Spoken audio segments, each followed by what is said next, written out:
স্রোতের সঙ্গে হাতাহাতি করতে গিয়ে এবার স্রোতের হাত থেকে রিভলভারের চাপ পড়ে যাওয়া মাত্রই খুন হয়ে গেল পুলিশ অফিসার। হ্যাঁ বন্ধুরা, ভিডিওটা লাইক দিয়ে দেখতে থাকুন। যে মুহূর্তে কিনা স্রোতকে কথার প্যাঁচে ফেলে স্রোতের হাত থেকে পুলিশ অফিসার সেই রিভলভারটা কেড়ে নেওয়ার চেষ্টা করতে থাকে, ঠিক সেই মুহূর্তে হাতাহাতির সময় হঠাৎ করে স্রোতের হাত থেকে সেই রিভলভারে চাপ পড়ে যায় এবং তার ফলে সেই ঘটনাস্থলে পুলিশ অফিসারের মৃত্যু হয়ে যায়। এবং সার্থক বলতে থাকে যে স্রোত তুমি এটা কী করলে।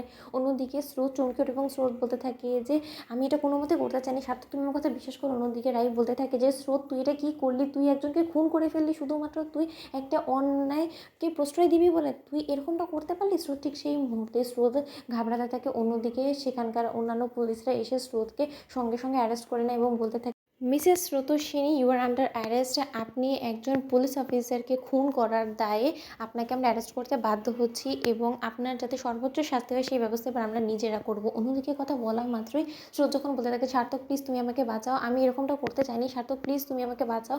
অন্যদিকে সার্থক বলতে থাকে যে এখন বাঁচাও বাঁচাও বলে কী লাভ হবে, এতক্ষণ ধরে যে তোমাকে বোঝানোর চেষ্টা করছিলাম কিন্তু না, তুমি তো কোনো কথাই কানে তুলবে না, কারণ তুমি তো ঠিক করেই রেখেছো যে তুমি তোমার মেজদি ভাইকে বাঁচাবে। এবার হলো তো, তোমার মেজদি ভাই তো ঠিকই নিজের মনে পালিয়ে গেল, অথচ তোমাকে বিপদে ফেলে রেখে গেল। এবার তোমাকে কে বাঁচাবে বলো তো? তোমার তো জেল হয়ে যেতে পারে, এমনটা হতে পারে যে তোমার যাবজ্জীবন হয়ে গেলে তুমি আর কোনোদিনও বেরোতে পারবে না হাজত থেকে। তুমি সেটা বুঝতে পারছো স্রোত? তুমি এখন কি পেলে জীবন থেকে বলো তো?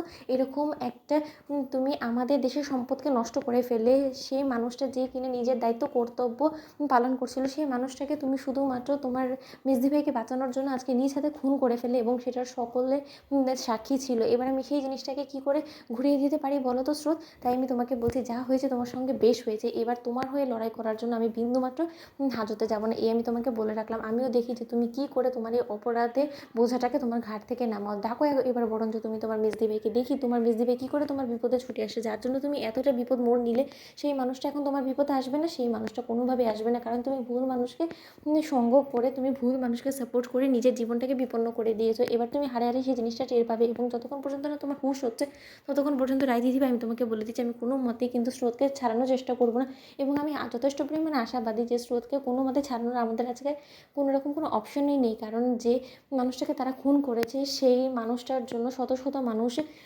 কোর্টে বয়ান দিবে। তখন আমরা কি করে সকলকে মিথ্যে প্রমাণ করবো বলো তো? রায় দিদিভাই ঠিক সেই মতো রাই বলতে থাকে যে দেখো শতক আমি বুঝতে পারছি, কিন্তু তাই বলে পুলিশ ওকে অ্যারেস্ট করে নিয়ে চলে যাচ্ছে, তুমি হাতে হাত দিয়ে বসে থাকবে, সেটা কী করে হতে পারে বলো তো?